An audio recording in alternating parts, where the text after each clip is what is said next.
Assalamualaikum warahmatullahi wabarakatuh. Nah, apa kabar anak-anak kelas 4? Alhamdulillah baik. Alhamdulillah sama Bunda juga di sini. Alhamdulillah baik.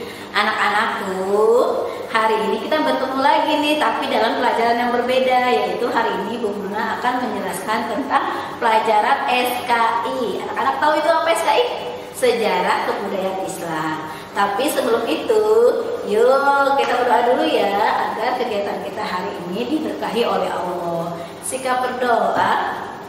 Bismillahirrahmanirrahim. Rabbi zidni ilman warzuqni fahman. Ya Allah, tambahilah ilmuku dan pertinggilah kecerdasanku. Amin. Anak-anakku, buku SKI untuk kelas 4 tahun ini seperti ini. Ada yang sudah lihat atau di antara kalian ada yang sudah membacanya? Alhamdulillah kalau kalian sudah membacanya. Ya, hari ini Ibu Muna akan menjelaskan tentang pelajaran SKI tentang dakwah Nabi Muhammad. Anak-anakku, dakwah itu apa ya? Mungkin kalian sering mendengar kata-kata dakwah. Coba kira-kira apa ya pengertiannya? Iya anak-anakku, betul sekali apa yang kalian utarakan. Jadi dakwah itu menyampaikan seruan menyampaikan seruan ajaran Allah. Pintar sekali anak-anakku. Jadi waktu awal kenabian itu sangat sulit sekali ya. Sebelumnya kita akan lihat tayangan video berikut ini. Kalian saksikan, coba kalian perhatikan ya. Ya, tayangan video berikut ini. Bayangkan, kamu berada di masa saat Islam belum berkembang. Banyak berhala yang berdiri di sekitar Ka'bah. Kaum-kaum di sana pun senantiasa menyembah berhala-berhala itu. Saat itu, Nabi Muhammad tengah berusia 40 tahun ketika ia menerima wahyu pertamanya. Seperti biasa, Nabi Muhammad sedang menyendiri di Gua Hiro. Kemudian datanglah malaikat Jibril sambil berseru, "Bacalah!" Nabi pun menjawab, "Aku tidak bisa membaca." Kemudian malaikat Jibril mengulang-ulang kalimat tersebut dan jawaban yang sama pun keluar dari mulut Rasulullah. Sampai akhirnya malaikat Jibril menyampaikan wahyu yang berisi surat Al-Alaq ayat 1-5. Setelah itu, Nabi berdakwah secara sembunyi-sembunyi selama 3 tahun. Dakwah ini dilakukan kepada keluarga terdekat, keponakan, dan paman-pamannya. 4 orang pertama yang menerima dakwah Nabi adalah Khadijah, Abu Bakar, Ali, dan Zaid. Kemudian, turunlah ayat yang memerintahkan dakwah secara terang-terangan, yaitu Quran Surat Al-Hijr ayat 94. Dakwah Nabi Muhammad secara terang-terangan pertama kali dilakukan di Bukit Sofa. Dalam dakwahnya, Nabi Muhammad mengajak kaum Quraisy untuk menyembah Allah dan meninggalkan berhala. Kaum kafir Quraisy yang mendengar dakwah Nabi Muhammad tidak percaya sama sekali. Bahkan mereka mendustakannya, mengejek, dan bahkan melempari Nabi dengan kotoran. Yang mendustakan Nabi pada saat itu adalah Abu Lahab dan istrinya, dan juga Abu Jahal. Banyak penduduk Mekah yang menentang dan memusuhi Rasulullah pada masa-masa awal. Ada banyak alasan dan motif yang mendasari mengapa mereka tidak mau masuk Islam. Mulai dari masalah teknologi, kedudukan sosial, hingga masalah ekonomi. Mereka khawatir jika masuk Islam, maka apa yang mereka miliki akan lenyap. Mereka juga menunjukkan permusuhan yang nyata pada masa-masa awal Islam. Berbagai cara mereka tempuh untuk menghentikan dakwah Islam yang dibawa Rasulullah, mulai dari penyiksaan, ancaman pembunuhan, hingga tawaran harta benda. Semua upaya kaum kafir telah dilakukan, tetapi tidak ada yang berhasil. Rasulullah tetap saja mendakwahkan Islam di Mekah hingga 13 tahun lamanya. Nah, kalian sudah lihat kan tayangannya?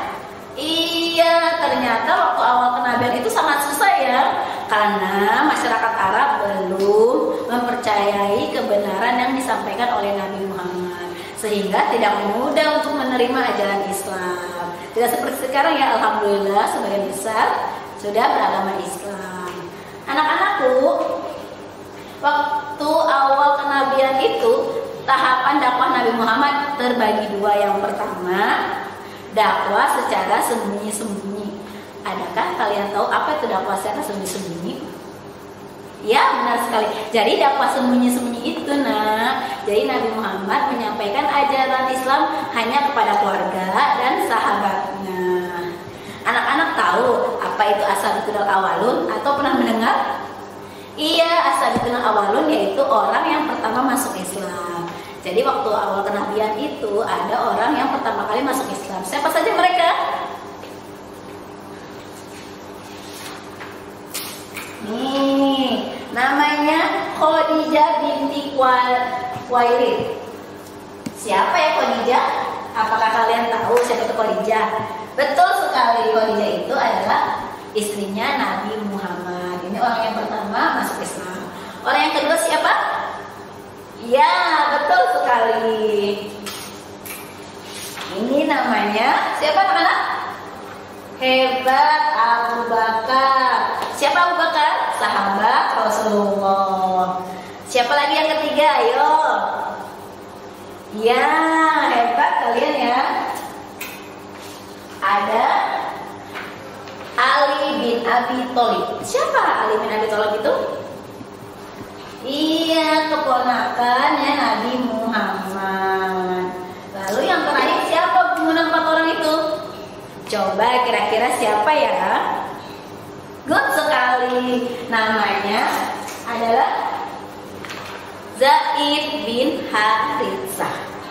Anak-anak ada yang tahukah siapa Zaid bin Haritsah?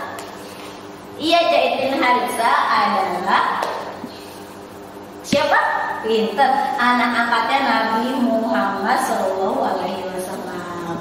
Nah, ini yang dikenal dengan sebutan as-sabiqunal awwalun, yaitu orang yang pertama kali masuk Islam.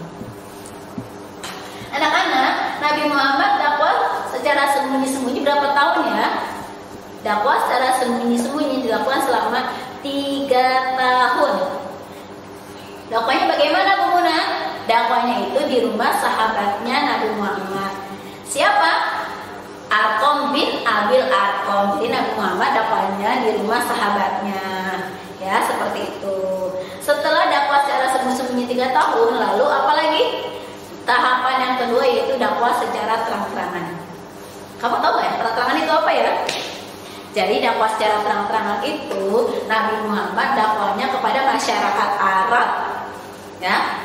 Dari mana taunya? Yaitu berdasarkan surah Al-Hijr ayat 94 yang berbunyi Bismillahirrahmanirrahim. Fasda bima tu'maru wa a'rid 'anil musyrikin. Ya, itu tentang dalil Nabi Muhammad agar berdakwah secara terang-terangan.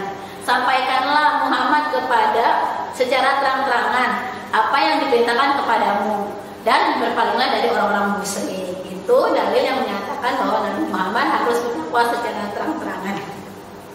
Anak-anakku, walaupun dakwah secara terang-terangan itu nggak semuanya ya masyarakat akan menerima, tapi Nabi Muhammad tetap semangat. Dakwah pertamanya di mana? Iya, buat di Bukit Sofa nih. Nabi Muhammad berdakwah pertama kali secara terang-terangan itu di Bukit Sofa. Nah, lalu kira-kira apa yang mereka lakukan terhadap Nabi Muhammad? Ketika Nabi Muhammad berdakwah di Bukit Sofa, apa yang mereka lakukan? Apa yang orang Quraisy lakukan? Apakah kamu tahu? Iya, jadi ketika Nabi Muhammad berbicara, apa yang mereka lakukan? Mungkin kalau bahasa kita itu namanya hoax ya, bohong. Apa yang disampaikan oleh Nabi Muhammad itu adalah bohong, tidak benar. Ada juga yang mengatakan bahwa Nabi Muhammad itu gila, tidak waras, gitu ya. Karena mereka itu percaya kalau Tuhan itu banyak, karena mereka masyarakat Arab waktu itu menyembah berhala. Berhala itu Tuhannya banyak, sedangkan kalau menyembah Allah cuma satu. Jadi mereka belum percaya, masa sih Tuhan satu gitu. Makanya mereka menolak. Walaupun dakwah secara terang-terangan ini tidak berhasil ya anak-anak ya. Maksudnya mereka belum mempercayai, tapi Nabi Muhammad tetap semangat dan sahabat tentunya. Anak-anakku, selanjutnya itu ketabahan Nabi Muhammad dan sahabat dalam berdakwah. Kalau misalnya kita hidup di zaman Nabi Muhammad, ada jaminan nggak ya kalau kita itu beragama Islam? Belum tentu, karena pada awal itu sangat sulit ya anak-anak ya untuk bisa menerima ajaran Islam. Misalkan kamu masuk Islam, kamu akan disiksa, dicemooh, dicaci maki, ya seperti itu. Ketika Nabi Muhammad berdakwah, apa yang mereka lakukan terhadap Nabi Muhammad? Tahukah kalian? Oh, ada yang sudah tahu, alhamdulillah ya. Yang dilakukan pamannya Nabi Muhammad. Siapa pamannya Nabi Muhammad? Nabi Muhammad itu punya paman. Ada paman yang baik, ada paman yang jahat. Paman yang jahat itu namanya, iya betul sekali, itu namanya Abu Lahab. Apa yang dilakukan Abu Lahab oleh Nabi Muhammad? Iya, jadi Abu Lahab itu menghina, mencaci maki. Abu Lahab tidak menerima kalau Nabi Muhammad itu sebagai nabi. Abu Lahab itu pengennya dia yang jadi nabi karena dia merasa paling pinter, paling kaya, sedangkan Nabi Muhammad hanya anak yatim. Jadi Abu Lahab tidak bisa menerimanya. Makanya dia menghina, mengatakan, "Hai penduduk Mekah, janganlah kau percaya kepada Nabi Muhammad. Nabi Muhammad tidak waras, gila, apa yang disampaikan itu tidak benar." Seperti itu. Setiap dia ketemu dengan orang Mekah, itu yang selalu diucapkan. Sehingga orang-orang Arab percaya bahwa Nabi Muhammad itu ternyata, iya ya, Nabi Muhammad tuh benar juga ya apa yang dikatakan Abu Lahab gitu. Lalu Abu Lahab punya istri. Siapa namanya istrinya Abu Lahab? Iya, Ummu Jamil Arwa binti Hab. Kenapa dengan Ummu Jamil, Bu? Ternyata itu suami istri sama-sama jahat loh. Wow. Apa yang dilakukannya? Iya, jadi istrinya Abu Lahab, Ummu Jamil, setiap malam membawa apa ya? Membawa duri. Untuk apa duri, Bu? Jadi durinya itu ditaruh di depan pintu rumah Nabi Muhammad. Tujuan apa? Ketika Nabi Muhammad buka pintu, diharapkan agar Nabi Muhammad menginjak duri tersebut. Tapi alhamdulillah ya, Nabi Muhammad tidak. Karena Nabi Muhammad sudah tahu apa yang dilakukan oleh Ummu Jamil tersebut. Begitu juga Abu Lahab. Dia itu setiap hari. Jadi kamu punya halaman di rumah kamu? Iya, jadi halaman rumah Nabi Muhammad itu dilempari kotoran. Wow, berarti rumahnya seperti apa ya Bunda ya? Setiap hari ada duri, ada kotoran. Kalau kamu rumahnya seperti itu, apa kamu akan kesal, marah, terus kamu sedang? Iya, itu mungkin kita ya seperti itu. Ketika kita dilakukan jahat, itu kita membalas. Tapi apa yang dilakukan Nabi Muhammad? Dia tidak membalas. Ya, itulah bedanya kita dengan Nabi. Makanya kita tuh tidak hidup di zaman Nabi Muhammad, karena ketika kita hidup di zaman Nabi Muhammad, tantangannya sangat besar sekali ya. Selanjutnya itu dakwah Nabi Muhammad. Ada juga loh, selain Abu Lahab juga ada lagi yang jahat. Siapa dia? Yaitu Utbah bin Rabi'ah. Apa yang dilakukan oleh Utbah bin Rabi'ah? Jadi Utbah bin Rabi'ah ini anak-anak adalah seorang tokoh Quraisy. Tentunya kaya, mungkin super kaya kali ya. Dia itu menawarkan kepada Nabi Muhammad, "Hai Muhammad, apa yang kamu inginkan? Aku akan berikan. Mau apa? Mau unta, mau emas, mungkin mau rumah mewah." Seperti itu. Tapi apa yang dibilang Nabi Muhammad? "Aku menolak semua tawaranmu." Seperti itu. Mungkin kalau kita nih ya bisa ditawarkan, "Kamu pengen apa?" Wah, pasti udah kita nyebut. Mungkin ingin Lamborghini, mungkin jalan-jalan ke Disneyland atau kemana. Nah, itu kalau terjadi pada kita ya, ketika kita dikasih sesuatu, pasti kita akan pikir-pikir, ya lebih baik aku terima aja tawaran daripada aku berdakwah. Nah, itu ya. Tapi kalau Nabi Muhammad itu langsung menolak. Ketika ditawarkan hal-hal yang indah tentang dunia, Nabi Muhammad menolak. Ternyata selain Abu Lahab, Utbah bin Rabi'ah, banyak juga loh tokoh-tokoh Quraisy yang memusuhi Nabi Muhammad. Nanti kamu tinggal baca ya buku paket, karena banyak sekali tokoh-tokoh Quraisy yang tidak menyukai Nabi Muhammad. Jadi ada yang rencana untuk membunuh, ya seperti itu. Nanti kamu tinggal baca ya, anak-anak. Selanjutnya, ini kan Nabi Muhammad nih yang diperlakukan kasar. Lalu bagaimana dengan sahabatnya? Apa kalian juga tahu yang diterima oleh sahabatnya? Seperti Abu Bakar. Nih, kamu tahu gak ya Abu Bakar itu siapa? Abu Bakar adalah seorang tokoh pedagang yang sukses. Kalau pedagang sukses pasti kaya raya ya, apa aja punya. Ketika Abu Bakar masuk Islam, beliau pun menyebarkan agama Islam seperti yang dilakukan oleh Nabi Muhammad. juga tahu apa yang dilakukan oleh orang Quraisy terhadap Abu Bakar? Jadi ketika Abu Bakar menjelaskan tentang Allah, Abu Bakar langsung dikeroyok. Dikeroyok itu kira-kira berapa orang ya? Iya, kalau dikeroyok itu namanya lebih dari satu orang, bahkan juga bisa lebih dari 2 orang. Jadi secara beramai-ramai tuh orang Quraisy langsung memukuli hingga babak belur atau terluka parah. Ya, dan ketika Abu Bakar berbicara, hai penduduk Mekah, berimanlah kepada Allah. Abu Bakar diapakan kira-kira ya? Dilempari kotoran. Nah, anak-anakku ketika kamu berbicara dilempari kotoran, apa kira-kira yang kamu lakukan? Membalas? Ya, kalau kita mungkin dia membalas, tapi kalau Abu Bakar, Nabi Muhammad dan para sahabatnya tidak membalas ya nak, gitu. Walaupun begitu besok ya kalau Abu Bakar sembuh, dia tetap berdakwah lagi, digitukan lagi nggak masalah ya. Itu yang diterima oleh Abu Bakar. Lalu siapa lagi sahabat Nabi Muhammad?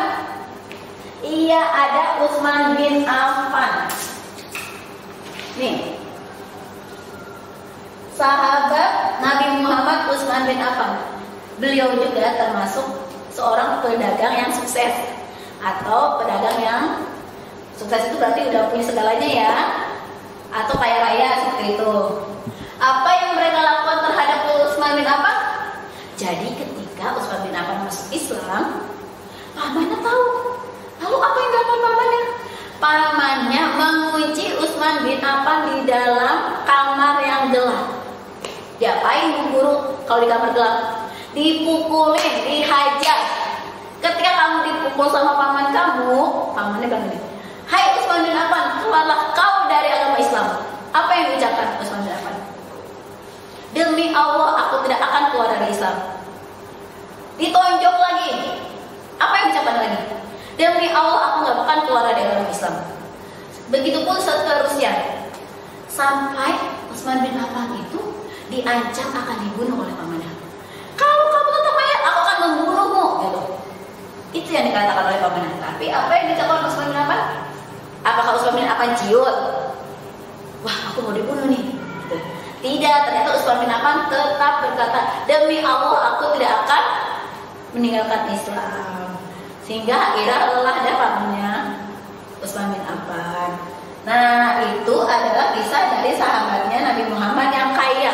Lalu bagaimana dengan sahabatnya Nabi Muhammad yang miskin atau hidupnya biasa-biasa saja atau bahkan budak? Mau tahu? Nah, ini adalah siapa ya? Ada yang tahu gak ya ini siapa? Siapa anak-anak? Iya, betul sekali, ini adalah Bilal bin Rabah. Siapa Bilal bin Rabah? Ia adalah seorang budak. Bagaimana kisahnya? Bilal bin Rabah malah lebih sadis lagi perlakuannya, lebih kasar lagi karena dia seorang budak, ya. Jadi tingkatan siksaannya tuh lebih besar lagi ya. Tapi mau tahu jawabannya seperti apa? Bilal bin Rabah disiksa. Mau tahu? Nah, anak-anakku jangan lupa baca buku paket SKI ya. Iya, untuk tahu cerita Bilal bin Rabah kamu baca buku paket SKI. Begitu juga dengan keluarga Ammar bin Yasir, ada Labibah dan masih banyak yang lainnya ya. Kamu baca buku paket SKI, di sini ada latihannya. Jangan lupa ya. Kamu kerjakan apabila kamu menemui kesulitan. Ya, cari saja nomor guru. Oke, anak-anak? Nah, mungkin itu ya yang guru sampaikan pada hari ini. Jadi awal kenabian itu Nabi Muhammad dakwah secara ada 2, ayo. Bagus, sembunyi-sembunyi dan terang-terangan. Dalil yang menyatakan tentang dakwah secara terang-terangan adalah surat apa? Iya, surat Al-Hijr ayat 94. Orang-orang yang pertama kali masuk Islam disebut dengan apa? Ayo. Iya, betul sekali. As-sabiqunal awwalun. Siapa saja mereka? Good. Khadijah binti Khuwailid. Siapa lagi? Abu Bakar. Good. Siapa lagi? Iya, Ali bin Abi Thalib dan Zaid bin Haritsah. Anak-anakku, alhamdulillah ya, hari ini kita sudah belajar SKI. Setelah selesai, jangan lupa ucapkan hamdalah alhamdulillahirabbil alamin. Wassalamualaikum warahmatullahi